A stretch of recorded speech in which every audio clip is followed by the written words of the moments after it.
अरे चलो ना माँ, लेट हो रही है। अरे बेटा रुक जाना, थोड़ी बहू को तो आने दे। हाँ माँ जी। अरे बहू, मैं जा रही हूँ कुछ दिनों के लिए ही, लेकिन मेरे जाने के बाद इस घर को अच्छे से ख्याल रखना।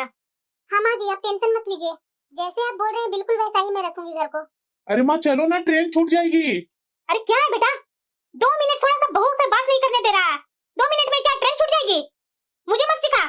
और हाँ बहू, एक बात मेरी कान खोलकर सुन लेना, अगल बगल का जो भी कोई आए कुछ मांगने के लिए, सीधे बोलना माँ जी घर पर नहीं है, माँ जी जब आ जाएंगे तब आ जाइएगा मांगने।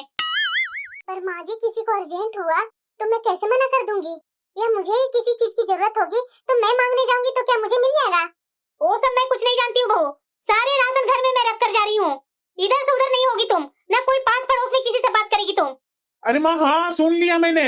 चलो, किसी को भी नहीं मैं आने दूंगा, चलो। अरे तुम ऐसा कर रहा है ना कि मुझे घर से ही बाहर निकाल रहा है।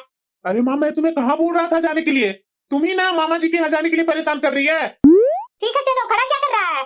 और बहू, जो जो मैंने सिखाया है मेरी बातों पर ध्यान देना। जी माँ जी। माँ जी को मेरे ऊपर विश्वास ही नहीं है तो क्यों घर छोड़ करके जा रहे हैं? यही बुला लेते मामा मामी को। अरे पूनम। आ गए आप? अरे हाँ पूनम, जा मेरे लिए कॉफी बना कर लेकर आ जल्दी। दर्द से सर फटा जा रहा है। रास्ते भर माँ परेशान करते गई है, कभी ये नहीं करना वो नहीं करना। एक छोटा बच्चा हूँ मैं, जो छोटा छोटा बात मुझे सिखा कर गई है माँ। और हाँ पूनम, अगल बगल में किसी से बात करने की जरूरत नहीं है तुम्हें, जैसे माँ बोली है बिल्कुल वैसा ही रहना। ठीक है। सुनिए ना। हाँ बोलो। मेरे भैया अभी फोन किए थे, वो बोल रहे थे कि तुम्हारी भाभी को बहुत तबीयत खराब है, तो मेरी वहाँ की डॉक्टर से बात हुई है, तो वहाँ दिखवाना बहुत जरूरी है तुम्हारी भाभी को, तो हॉस्पिटल में दिखवाने के लिए भैया भाभी को लेकर के आ रहे हैं। तो लाने दो ना, इसमें क्या टेंशन है। पर माँ जी गुस्सा नहीं करेंगे? माँ जी जाते जाते बोले हैं कि किसी को बुलाना नहीं है, अगल बगल में किसी से बात नहीं करनी है। अरे पूनम, तुम समझती नहीं है, माँ अगल बगल वालों से बात करने के लिए मना की है, रिश्तेदारों को यहाँ आने से थोड़ी ना मना की है माँ। और वैसे भी तुम्हारे भैया और भाभी यहाँ थोड़ी ना हमारे पास स्पेशल आ रहे हैं, वो तो हॉस्पिटल में दिखवाने के लिए आ रहे हैं ना। इसकी टेंशन तू मत ले, माँ कुछ नहीं बोलेगी। रिश्तेदारों को आने के लिए माँ थोड़ी ना मना की है। जाओ उनका पसंद का खाना बनाने के लिए तैयारी करो। ठीक है। दीदी, कोई घर में नहीं है क्या? कहाँ गए सब? कोई दिख नहीं रहे हैं। अरे चाची जी आप? नमस्ते चाची जी। अरे खुश रह बेटा खुश रह। तुम्हारी सास नहीं कहीं दिख रही है? चाची जी, माँ जी अपने भाई के यहाँ गए हैं कुछ दिनों के लिए। अच्छा, तभी इधर 2-3 दिन से तुम्हारी सास दिख नहीं रही है। चाची जी कुछ काम से आए थे क्या? कुछ काम से आए थे तो बोलिए। अरे बहू, खड़े खड़े ये सब बात पूछ लेगी? अरे बैठने के लिए भी तो बोल दे। हाँ हाँ चाची जी, बैठिए ना बैठिए। हे भगवान, चाची जी तो आ गए। माँ जी गुस्सा नहीं करेंगे? कोई बात नहीं, माँ जी को मैं बताऊंगी ही नहीं। क्या सोच रही है बहू? नहीं नहीं चाची जी, ऐसे ही कुछ सोच रही थी। बोलिए क्या, चाय लेंगे कॉफी लेंगे? मैं बना कर लाती हूँ। अरे बहू, मैं तो चाय ही पीऊंगी, और वो भी मसाले वाली। ठीक है चाची जी, अभी लाई। पूनम। अरे भैया आ गए क्या? अरे भैया आ गए, आइए आइए आइए भैया। नमस्ते भैया। अरे खुश रहो पूनम, खुश रहो। नमस्ते भाभी। नमस्ते दीदी नमस्ते। आइए ना भैया भाभी। अरे बहू, लगता है तुम्हारे भैया भाभी आए हैं, तुम अपने परिवार से मिलो, मैं किसी और दिन आती हूँ। हाँ हाँ ठीक है चाची जी। भैया भाभी कैसे हैं आप लोग, सब ठीक है ना? अरे पूनम, घर में सब ठीक है, लेकिन थोड़ी तुम्हारी भाभी की तबीयत खराब है, इसी कारणवश तो हम लोग यहाँ आए हैं। अच्छा है ना भैया, आखिरकार परिवार ही तो परिवार को काम आते हैं ना। आराम से आप लोग बैठिए, हाथ मुंह धोइए, मैं आप लोग के लिए नाश्ता और पानी लेकर के आती हूँ। ठीक है पूनम। हाँ माँ बोलो ना, फोन क्यों की थी? बेटा, मैं ये क्या सुन रही हूँ कि तुम्हारा साला और तुम्हारी साला की बीबी आई है हमारे घर। हाँ माँ। भला यह क्या बात हुई? क्या उन लोगों को जरा सा भी तमीज नहीं है? कोई अपनी बहन बेटी के घर जाकर के कैसे रह सकता है? खैर ये बताओ, कब आए हैं उन लोग और कितने दिनों के लिए आए हैं? बच्चे लोग को भी साथ में लेकर के आए होंगे।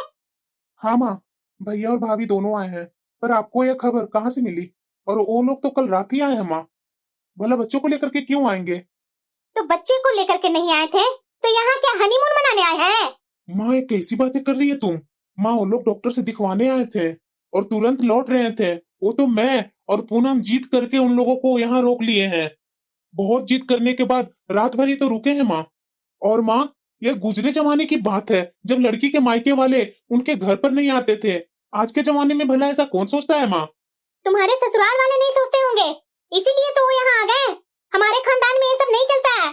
अभी शादी के 6 महीने ही हुए हैं तुम्हारा, और तुम्हारा तो रंग ढंग ही बदल रहा है बेटा। कहीं किसी अरे गहरे खानदान में तो तुम्हारी मैंने शादी तो नहीं ना करवा दी, जहाँ परंपराओं को भी नहीं निभाते। माँ ये कैसी बातें कर रही हो तुम? वो लोग यहाँ आ गए हैं तो हॉस्पिटल में दिखाते दिखाते रात हो गई। रात में मैं कैसे बोल देता उन लोग को जाने के लिए यहाँ से? तुम भी ना माँ, मामा जी का घर जाकर भी तुम्हें चैन नहीं है। तुमसे तो कुछ बोलना ही बेकार है। बहू कहाँ है? बहू को दो फोन। अब उससे क्या बोलना है तुम्हें? अरे कुछ नहीं बोलूंगी, तुम बस बहू को फोन दो। पूनम। आई। हाँ बोलिए। माँ तुमसे बात करना चाह रही है। दीजिए फोन। हाँ माँ जी नमस्ते। हमारे खानदान में ननद के घर या बहन के घर जाकर भाई भाभी नहीं रहते हैं, फिर तुम्हारे भाई और भाभी यहाँ आकर कैसे रह रहे हैं? अरे पूनम से तो मैं पूछने भूल ही गई कि बाथरूम में साबुन कहाँ रखा हुआ है। पूनम, बेटियों को तो खिलाते हैं, बेटियों के घर जाकर के खाते नहीं है क्या? यह तुम्हारे खानदान में किसी को मालूम नहीं था? माँ जी भैया भाभी तो यहाँ रुकना भी नहीं चाहते थे। डॉक्टर को दिखवा करके वो तो होटल में रुकने जा रहे थे।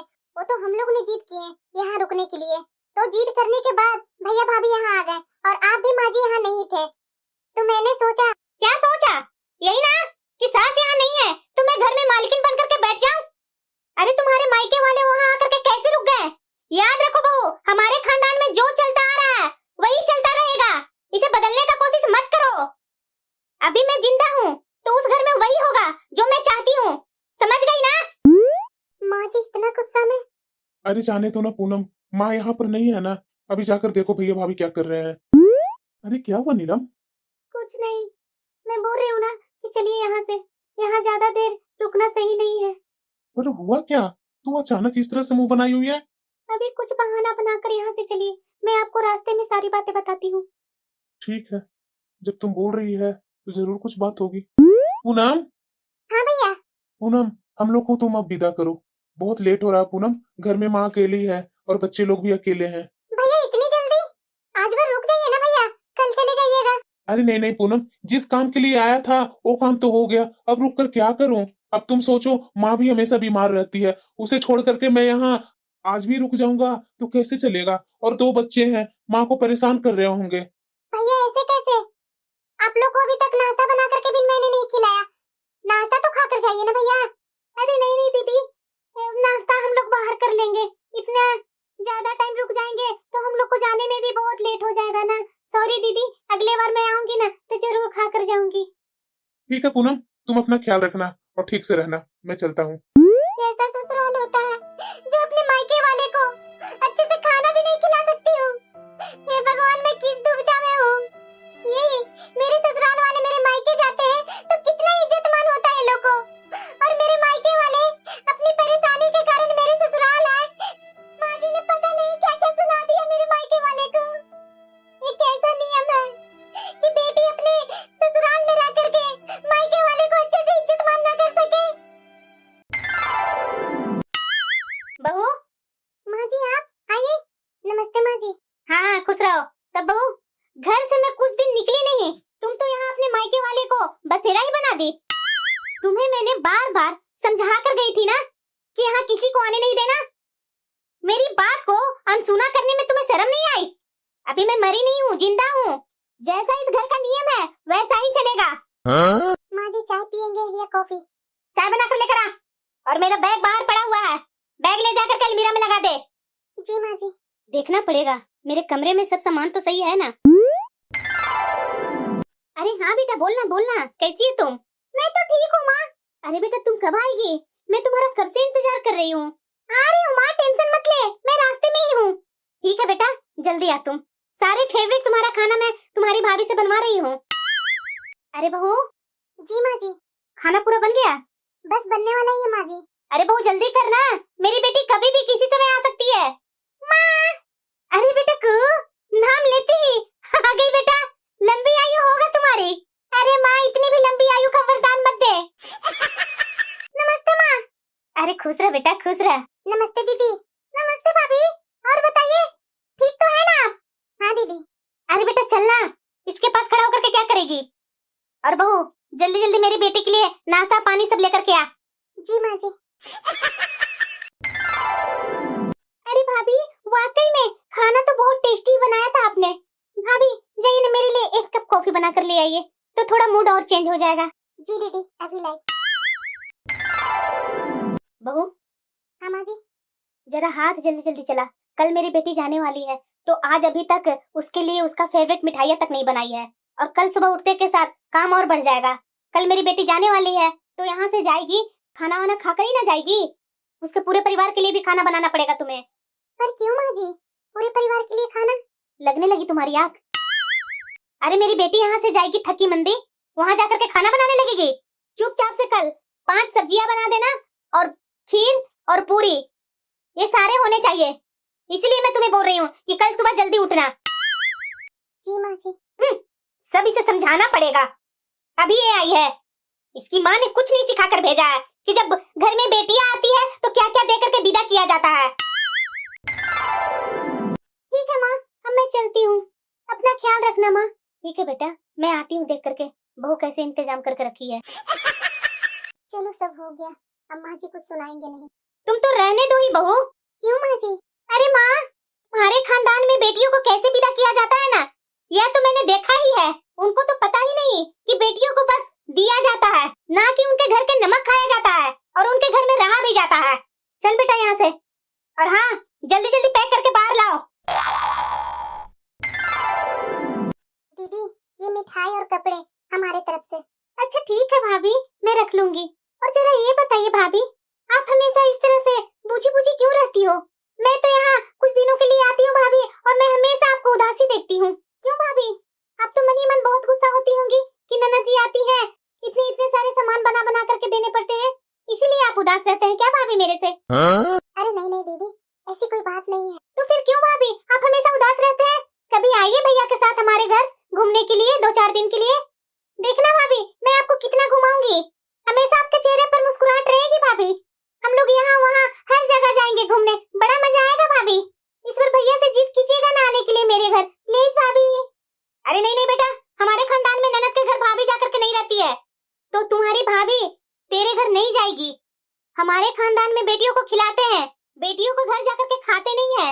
ये बात याद रखना बेटा, तुम्हारी भाभी के मायके वालों को तो समझ नहीं है, पर मैं नहीं चाहती कि तुम्हारे ससुराल में हमारे खानदान का नाम खराब हो। हाँ, ये जो तुम्हारी भाभी मिठाई दी है ना, आसपास के लोगों में बांट देना, घर वालों को मत देना बेटा। ना जाने कैसी होगी मिठाई, कम से कम तुम्हारे आसपास वाले तो यह बोलेंगे ना कि तुम्हारे मायके से मिठाई आई है। और हाँ बेटा, अकेले नहीं जाएगी तुम, तुम्हारा भाई रेलवे स्टेशन छोड़ देगा। अपना ध्यान देना अच्छे से बेटा, और रास्ते में खाना खाते हुए जाना। अरे ठीक है माँ, मैं सब बातों पर ध्यान दूंगी, तुम ठीक से रहना। ठीक है भाभी, उदास मत होइए, अच्छे से रहा कीजिए आप लोग सब मिलकर। बहू, ये सारे सामान ले जाकर के गाड़ी में रखो। जी माँ जी। ससुराल वाले अपनी बेटी को ही चिंता क्यों करते हैं? कभी अपनी बहू के बारे में क्यों नहीं सोचते? बहू भी तो किसी घर की बेटी होती है ना। अरे ये लड्डू के डब्बे तो सब खाली है, दीदी के लड्डू देने के बाद भी तो इसमें भरे हुए थे लड्डू, सब कहाँ चले गए? अच्छा, हो सकता है माँ जी अपनी बेटी को दे दिए सारे लड्डू। मुंह के सामने तो बोल रहे थे कि पास पड़ोस वाले को दे देना, जब इतना खराब मेरी लड्डू थी, क्यों माँ जी ने सारे के सारे लड्डू अपनी बेटी को दे दिए? सुबह से उठ करके जो काम कर रही हूँ सो कर रही हूँ, माँ जी को जरा सा भी दया नहीं आई कि बहू के लिए भी कुछ खाने के लिए छोड़ दे। कोई बात नहीं, बहू को ध्यान ही कौन देता है ससुराल में। अपने लिए 2 रोटियां ही सेक लेती हूँ, बहुत जोरों की भूख लगी हुई है। देखो तो, घर की बेटी को गए हुए 1 घंटा भी नहीं हुआ और बहू खुशी के मारे खाना खाने लगी। हमारे खानदान की बहू तो ऐसा कभी नहीं करती है। अरे मैं भी किसी टाइम भाभी थी, जब मेरी ननद विदा होकर के अपने घर जाती थी ना, मेरे गले से तब तक निवाला नहीं उतरता था जब तक मेरी ननद अपने घर पहुंचकर खाना नहीं खा लेती थी। और एक तुम हो, ना जाने तुम्हारे घर वालों ने तुम्हें कुछ सिखाया क्यों नहीं? माँ, पिछले हफ्ते भर से एक पैर पर खड़ा होकर आपको और दीदी को खुश करने में तुम्हारी बहू लगी हुई है। सुबह से इसने कुछ नहीं खाया तो इसे भूख लग गई होगी, तो इसमें बुरा मानने वाली क्या बात है? आ गया जोरू का गुलाम, बीबी को मैं कुछ बोली नहीं कि आकर सामने खड़ा हो गया। अरे तुम्हें मालूम नहीं है क्या कि हमारे खानदान में रसोई और औरतों के मामले में मर्द नहीं पड़ते? चल जा यहाँ से।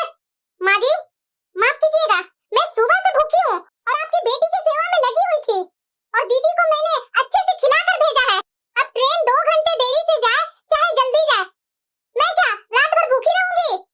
और एक बात और, इस घर को तो पता नहीं, लेकिन हमारे घर में बहू को इंसान समझते हैं।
अरे शांत हो जाओ पूनम, कोई बात नहीं, मैं मैनेज कर लूंगा। मैं जानती हूँ कि आप मैनेज कर लेंगे, पर ये मैं कभी नहीं करती।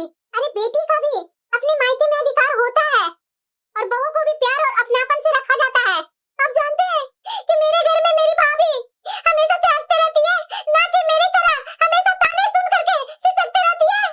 अरे पूनम चुप हो जा, तुम्हारा बात यहाँ कोई नहीं सुनने वाले हैं। सच ही तो बोल रही है बहू। आखिरकार मैंने तो हमेशा बहू को ताने ही दिए, कभी प्यार से दो शब्द नहीं बोले। बहू, मुझे माफ कर दो बहू, तुमने मेरी बेटी के लिए कितना कुछ किया और मैं हमेशा तुम्हारे साथ दुर्व्यवहार ही करती रही। बेटी के घर भरने के चक्कर में मैंने अपने बेटे का घर खाली कर दिया। इस बात का तो मुझे अंदाजा ही नहीं था। अरे नहीं माँ, ऐसी कोई बात नहीं है, आप पूनम के बातों का गलत मतलब मत निकालो। बस कर बेटा, बोलने दे मुझे, और मैं बहू के बातों को गलत मतलब नहीं निकाल रही हूँ।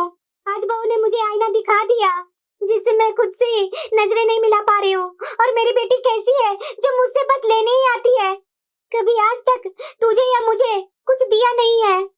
बहू, आज मेरी तूने आँख खोल दी, आगे से ऐसा कभी नहीं होगा और मैं खुद तुम्हारे भैया भाभी को यहाँ आने का न्योता दूंगी और अपने व्यवहार के लिए उनसे माफी भी मांगूंगी। बहू नहीं माँ जी, आप बड़ी हैं, आपका सिर्फ हाथ है आशीर्वाद देने के लिए उठना चाहिए, तभी अच्छा लगता है, माफी मांगते हुए अच्छा नहीं लगता है।